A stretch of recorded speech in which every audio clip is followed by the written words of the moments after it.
Welcome to the Grief Pod with Venetia Quick. This is a weekly podcast which looks at every aspect of something which has or will at some point affect us all. And that is grief. Whether you've lost a loved one or about to lose someone you know, or perhaps you're simply trying to help someone navigate their grief and don't know where to start or what to say, then perhaps this is the podcast for you. Each week I'll be bringing you different stories and experiences of loss, love, hope and at times humour. On several of the episodes during the year we talked about miscarriage and stillbirth and the devastation that causes. A recurring feeling seemed to be in these horrendously sad situations that the dads are often forgotten and not as supported perhaps as much as the mother can be. Feilecain Fathers was set up to help and provide support to dads who have been bereaved through stillbirth or miscarriage in 2019 by Anthony Owens. And Anthony joins me on this week's episode of the Grief Pod. Anthony, you're very welcome. Thank you so much. I'm delighted to be here. We're going to talk about Feilecain Fathers in a short while, but I was wondering first, could we start off by talking about Arthur, your little boy who you lost in October 2013? Yeah, so Arthur was our first child. Myself and my wife Claire were trying for a long time to get pregnant, and finally we did, and we got past. You're told when you get past the 12 weeks and 20 week scans, you're on the home run now. But we soon found out that that's not the case. Claire got up to 40 weeks and 2 days, and said to me, full term, yeah, and said to me, "I think it's time. I think we'll go into Hollis Street now. I think the baby's coming." So off we went, happy as Larry. All our hopes and dreams were about to come true. Yeah. And I remember walking into Hollis Street Hospital and saying,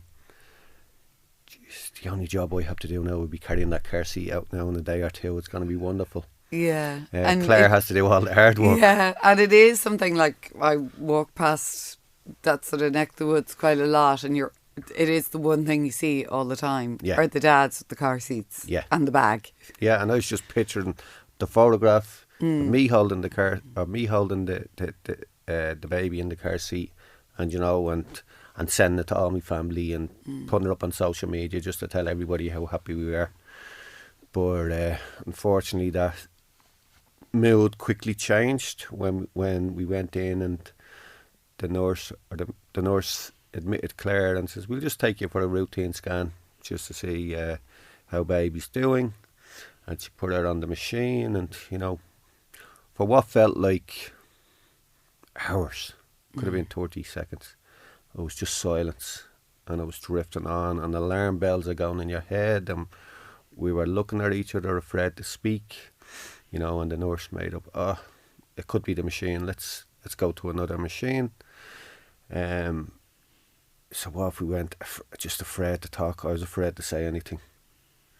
We went into another room, and this time there was a doctor there, and we done the exam again, and again felt like hours. Could have been, I don't know what length of time it was. It wasn't that long, but it just felt like it. And the doctor says, "I'm really sorry, but there's no heartbeat." I'm like, but he was kicking all night. How could this have happened? And and well, I certainly went into shock. I can't speak too much for Claire, but I just went into shock and says, "This can't be happening." It was like we had an out-of-body experience. It's like we were floating down, or floating above ourselves, looking down, going, "What are you two doing? Just wake up and get on with your life." And it was just horrible. Because it's sort of like you were saying, he was kicking all night. So, like, this was early the next day or the morning, or? Yeah, so I think we got to Hollis Street about 7:30. Wow. And when Claire was going to bed, she sort of stayed up that night. Like, when I went to bed, she says, "Go up and get a good night's sleep, you're going to need it." Like, she's still looking after me. She's carrying this baby, and I'm like, okay, so he was fine till then. We found out later that the placenta leaked with and left some toxins and stuff like that in, and it was just... You get to that stage, it's 40 weeks, you're almost over what, overdue 40 weeks and 2 days. And when you go in, you've had your baby kicking all night, you go in and then, there's no heartbeat. It's sort of one of those moments where I'm sure you sort of went, we'll hear it any minute. We'll hear it any minute. What happened then when you're told there's no heartbeat and you're sitting there and it's like you're fully expecting to be going through labour and everything else? Well, I think the first thing I said was like, what happens next? I still wasn't believing it. Still thought he'd made a mistake. I thought the baby had come out and just go, ta-da, Phil, just surprise. And then we thought to just give Claire the section and take the baby out because the baby was at the dying basically. Yeah. But they informed us that Claire had to continue the natural birth, to be better for her in the long run of our healing process and stuff like that. And we just said, oh God, that seems like so, it was the right thing to do because I'm sure they're experts and it just felt so awkward to us. So, I think we went up to a room and that was probably about 8:30 in the morning and we were just waiting then.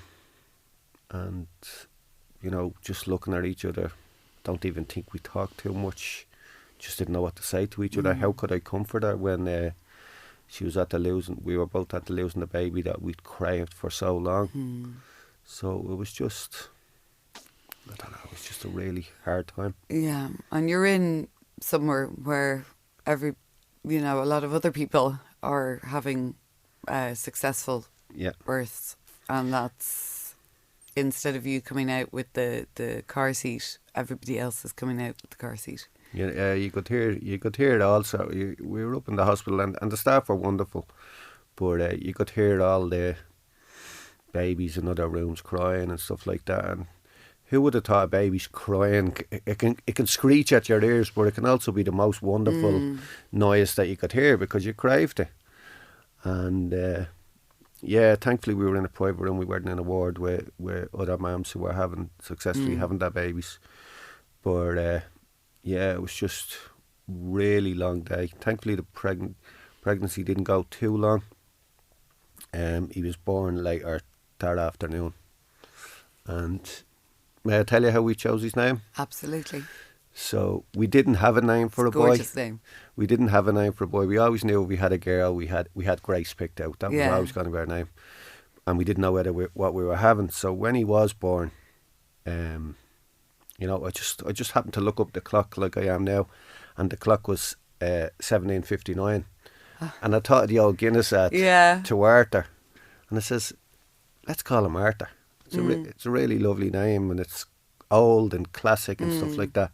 Now at the moment, Claire, it's timeless. It's timeless. Yeah. Now when Claire looked at me, she was trying to get out of bed and punch me. I says no, and then she realised, actually it is a lovely name. So we named him Arthur Anthony after me, Owens. And just when the midwife was asking us, do you want to hold the baby when he's born? Like, this is how much we didn't know about these things. We were like, I don't think so. I don't think I could hold a dead baby. I don't know what he'll look like. I don't know what it'll feel like. It was just so weird. But when he was born, and you just look at him and you go, finally you knew what unconditional love was. And you were just like, give me him, I want to hold him. And Claire wanted to hold him and kiss him and, count his fingers and toes and look whose nose he got after and how big his feet were. And it was just, it was so sad. It was just so precious. And heartbreak. Absolutely. You then obviously have to, how long did Claire stay in the hospital? Or we stayed in the hospital for 3 days up in Hollis Street. They brought a little blowout bed for me to stay in the room with them because I didn't want to leave. That was our bubble. We were comfortable in that bubble. Yeah. We knew that when we left, everything was going to be changed forever. He was going to be gone. So we tried to make the most of our 3 days there. I remember us in the hospitals or in the room, if one of us had to leave to go to the toilet or go to meet one of our family, the other one would stay there and mind Arthur. Yeah. You know, it was just, you know, as the counsellor later on says, that was just your paternal instincts kicking in. That you just wanted to mind them and look after them. And we didn't want them to be scared. And we still thought he might wake up. Yeah. Crazy thoughts going through your head.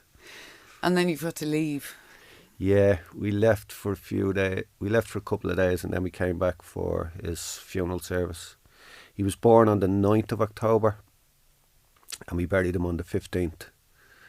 And we didn't know at the time then, but the 15th of October is actually International and Stillbirth Awareness Day. So everybody lights a candle at 6 p.m. throughout the world, and you know it's one continuous light burning all over the world. So when we had his funeral, we went back and then we lit a candle at 6 o'clock for him, and we all had a pint of Guinness. Yeah, to Arthur. Yeah. What was then that like? So you know you'd all these plans, you'd gone full term, full expectation that, you know, when you left for the hospital, when you came back, it would be with somebody else. It would be with your baby, but you're walking in the door still as 2 and not as 3. Yeah. You know, what was that like? When you get pregnant, especially on the first one, and you know you're going to have a baby, it's like, if it's a boy, like, you see them all. Like, for me, it was a boy, I was like, oh, I can see him playing football for this team and I can see him doing this. Or if it's a girl, I want her to do that. And geez, imagine when she goes off and she gets married and I'll be doing that. Like, all of a sudden you're rushing all the way through them years, because you don't just lose your baby, you lose the future. Yeah. So when we got home and we didn't have that, it was just heartbreaking. Thankfully we had such a wonderful family and such a wonderful friends around us. Now, I'm happy that they didn't fully get it, because you wouldn't fully get it unless you've been through this. Mm-hmm. But they were wonderful and they done everything for us.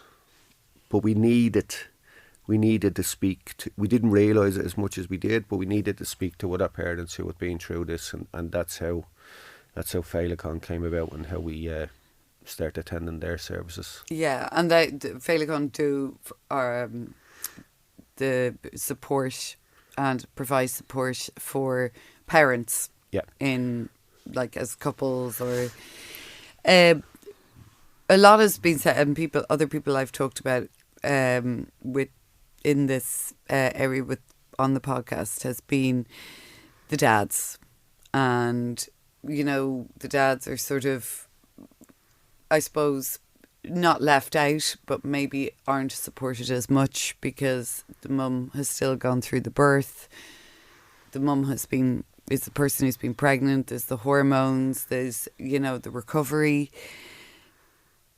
What was that like for you in that time? How did you feel?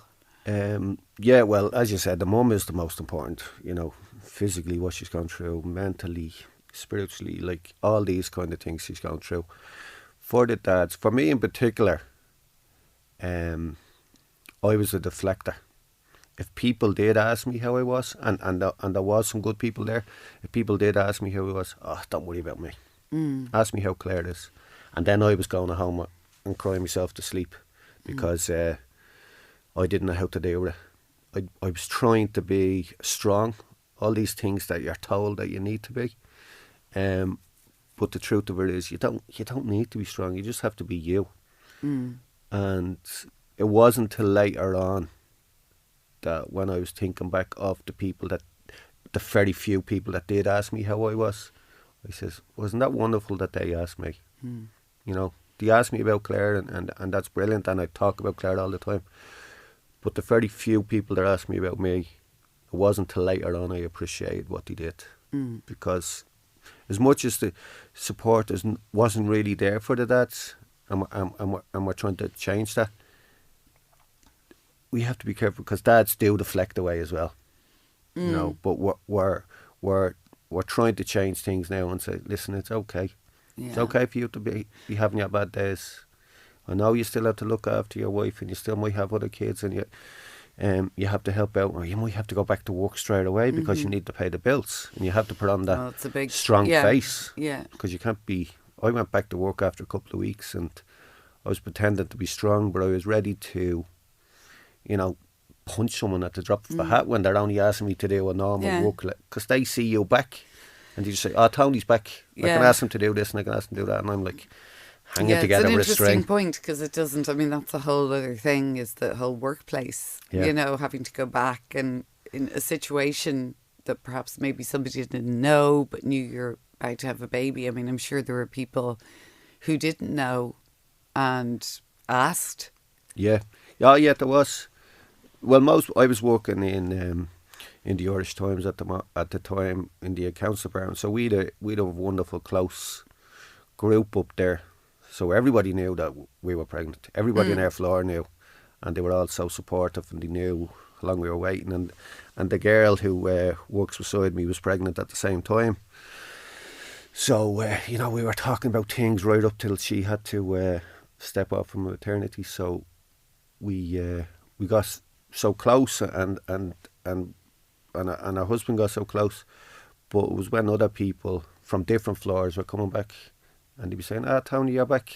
Yeah. Did you have a boy? Did you have a girl? How's things? And how, like, that as well, it's like you then got to tell them, then they don't know what to say. So that's a whole other situation you've got to deal with. Yeah. Yeah. Sometimes I felt so bad for them when I had to tell them the truth, and then you can just see the blood draining from their faces.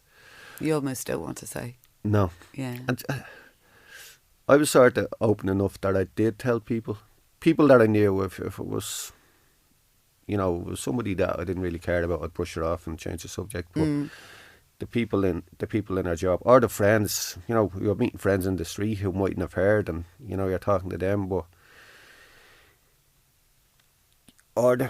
what was important for us was the people coming over who had heard and come over and say, "Oh, I'm really sorry."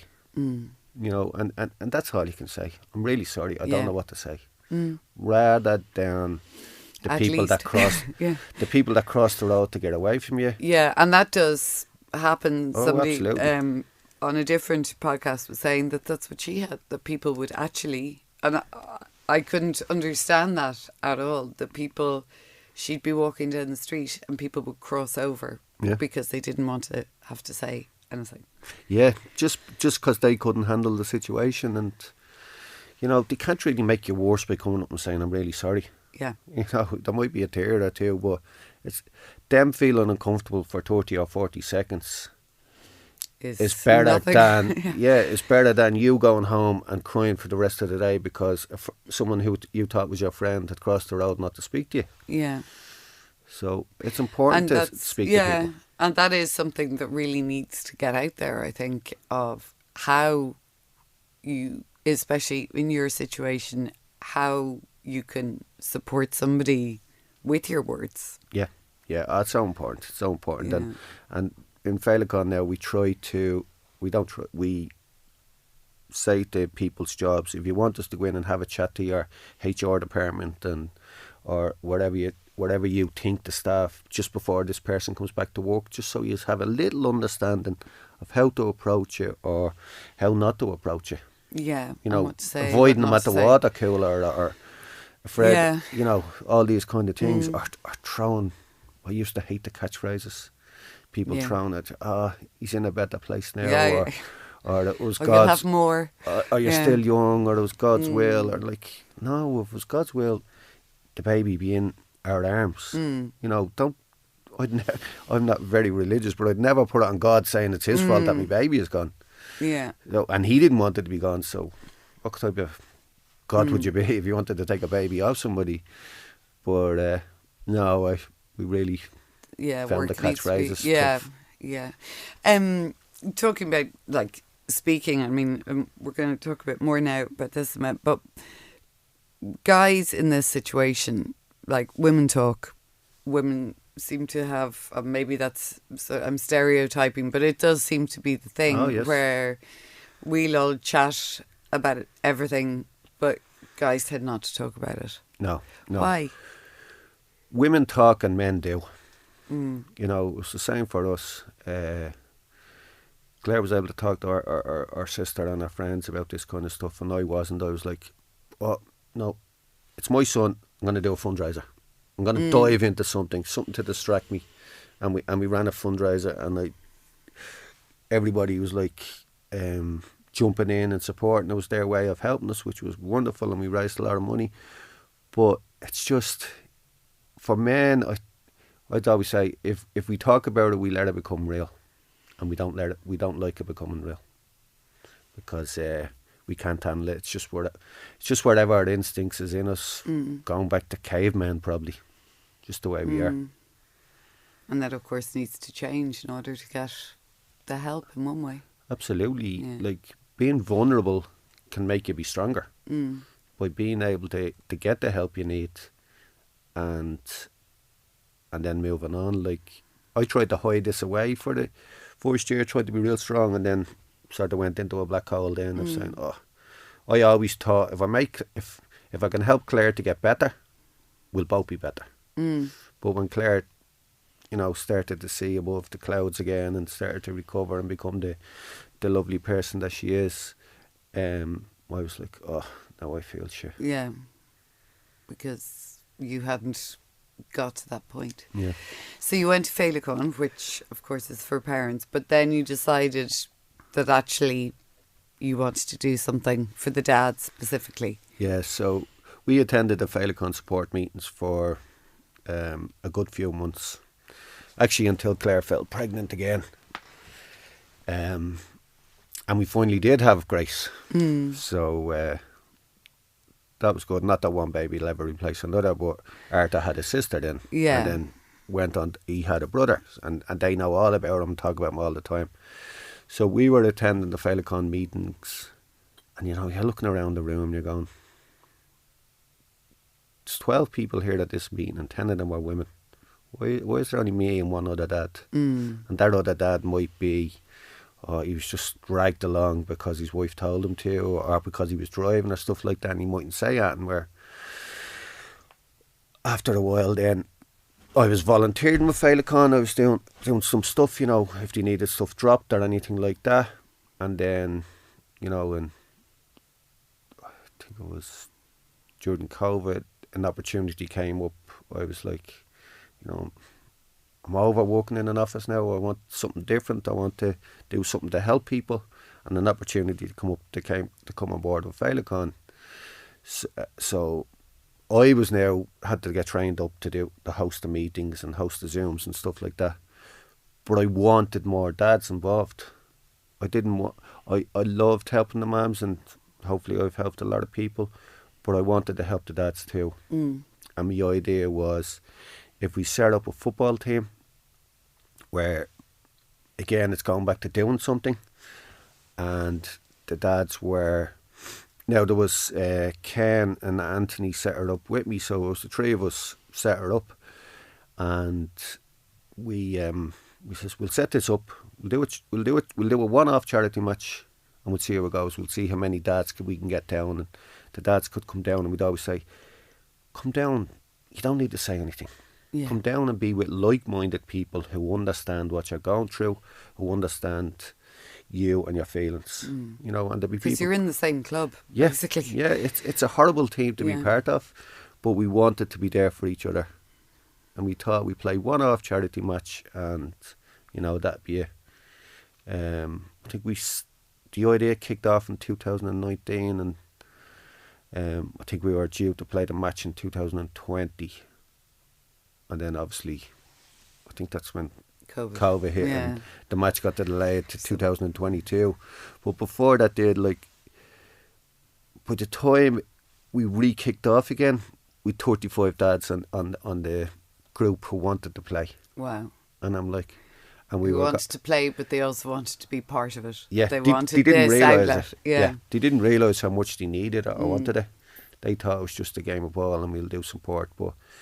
You know, so then we were due to play in Dalymount Park against Sands from Northern Ireland, who Sands are the equivalent to Feilecain in Northern Ireland and all of the UK. So we said we'll play a match with them because, you know, that they're the same as us basically. Forget what part of the country you're from, or forget You're what your all going name through is. the We're all the same same. So we done some warm-up games, and then we played a match in Dalymount, and it was just a wonderful occasion. People thought it might be sad or it might be this, but we played, and our family and our friends were in the crowd, and they cheered us on as we walked out onto the pitch. And what we did for the dads was we got everybody a jersey, and everybody got their jersey with their baby's name on the back. Wow. So there was a lot of tears in that dressing room, but a lot of support, and a lot of conversation started because of it. Yeah. And then how does that, so you're meeting, you're playing football, might go for a pint or something after, and that's when the conversations start a little bit. I've often asked people that have been with Feilecain Fathers, says, what was your highlight? Was it scoring the goal, or was it doing this, or was it doing that? Was it we got to travel to England and play a couple of matches over there against other Sands teams? And says, you know, and the best answers I got back, it was just, no, it was when I spoke to David in the dressing room and we had a little chat, or when I spoke to Mike down in the corner, or when me and Anthony were walking back from the match and we had a little chat about our families and our friends. You know, for me, that's what it's all about, and that was so special. And so many friendships have evolved and in that group, and our families are all friends now, and we do so many things together. Unfortunately, the group keeps growing. I'd love no one ever have to join the group again. Yeah. But unfortunately, this keeps happening, and look, we've 2 dads being added to the group yesterday. Wow. So, and that's like 10 since November. Like we've 112 It's a lot. dads. And those are the ones that know about you or are ready to Yeah. join. Is there a certain amount of time, have you noticed, that goes by before people join? Like, is it sort of a month, 6 months? Well, we've no time limit on it. But from when people are sort of suddenly feel they're ready. Again, it could be anything. People might reach out after a month, or after being at a support meeting, or seeing something on social media. People have reached out after 10 years and say, well, we lost our child back in 2016. Can I still play? And it's very important to get this across. Any standard, any age, you don't have to be good at football. I'm 51 and I'm still running around that pitch. I was good back when I was young. I'm not so good anymore. But we have players of all abilities, all standards, and everybody is welcome if that's what if you'd like to get involved. Yeah. And you also do Hell and Back. Yeah, so which we tried to we started off and it was just all sort of football, and it's just, let's break this down. Let's go for hill walks, or let's do this. So we done Hell and Back last year, and I think there was 12 dads done it, and the condition that you were doing it was, we're all at different degrees of fitness and stuff like that. We are doing this as a group. No man gets left behind was the saying. So we were helping each other over the fences. We were throwing each other down the slides. We had an absolutely amazing time. And the name Hell and Back just sums it up, because we've been to hell, and now with the support we're giving each other, we're on our way back. And we're signed up again for February, where we've twice as many dads. And I'm happy to say we've several of the mums doing it this year as well. Wow. Because while the dads are on the football pitch making a show of themselves out there trying to pretend we're still young again, the mums are on the sidelines having conversations with each other. And that to me is the next best thing, is to see them all bonding and see them all chatting and giving them support. And the mums that are there a few years take in the mums that are relatively new. Say, come on over, have a cup of tea, have a chat. My name is Claire, or my name is Debbie, and stuff like that. So it's wonderful for them to be able to do that as well. Do you fundraise? We thankfully through Dublin Port, they have been wonderful to us, and they sponsor us for the year, so we get to pay for our pitches and our equipment and anything else that we need, jerseys, gear and stuff like that. So thankfully to them, shout out to them, because I'm going to meet you this year for soon. No, they're wonderful. But when we fundraise, we do one fundraiser a year for Feilecain, where we play a match in June. This year we're playing in June. We always play on Father's Day weekend. Very significant for us. We play on the Saturday. We fundraise for Feilecain, and like so far, I think in the 3 matches that we play it, we've raised over €120,000 for them. Wow. Yeah, Wow. and I'd always say, lads, you only have to raise €100, but they're like, yeah, Driven. feck that.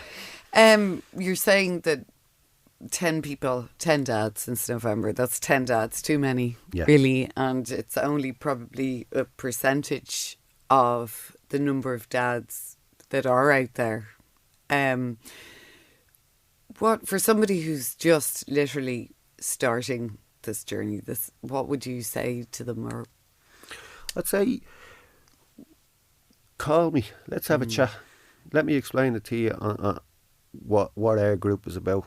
I had a lovely chat to a mum from Mayo yesterday, and she was looking for support for her husband, because she's reaching out because she doesn't see any support for her husband. So myself and her had a lovely chat about herself and about a beautiful baby that you've lost. And then we spoke about her husband and says, listen, this is what we do. Try get him to give me a ring, because making that first contact can be the hard thing. Like for the other 10 dads that have joined since November, they haven't really got to meet up with us yet. So I'm delighted when I put a poll in each month to see who's available, and I think they're all nearly available. They're all basically craving this thing of being able to reach out and get support. And a very important thing in our WhatsApp group is there's dads in it that don't really play anymore, but they never leave the group, because the group is a support in itself. And when it's one of our children's birthdays, there's a birthday message goes in, and to see the 50, 60 messages go in and wish our child happy birthday, it means the world to me. Mention their name. Like, one of the hard things is not hearing their name, or not seeing their name, or not writing their name. So it's very important that they have that support. You have Grace and Sam. Grace and Sam, yeah. How do you make sure that Arthur is part of their lives? I don't think it's too hard, because we have in our sitting room, we have his memory box, first of all, that Feilecain gave us in the hospital. We've several pictures. We've a beautiful picture that a photographer came into the hospital from Now I Lay Me Down to Sleep, another wonderful charity, and he came in and done that. And but they see him and they talk about him, and like, if I'm going to a match in Galway, or if I'm going to a match in Cork, and we play matches all around the country to make it as easy as possible, they come with me sometimes. They say, okay, is it Arthur's match? Let's go. And and I want the same for every other family, saying, oh, is today Oscar's match, or is today Sarah's match? So all them families are saying that as well, and remembering their own siblings, because sometimes people forget that the siblings have lost a brother or a sister.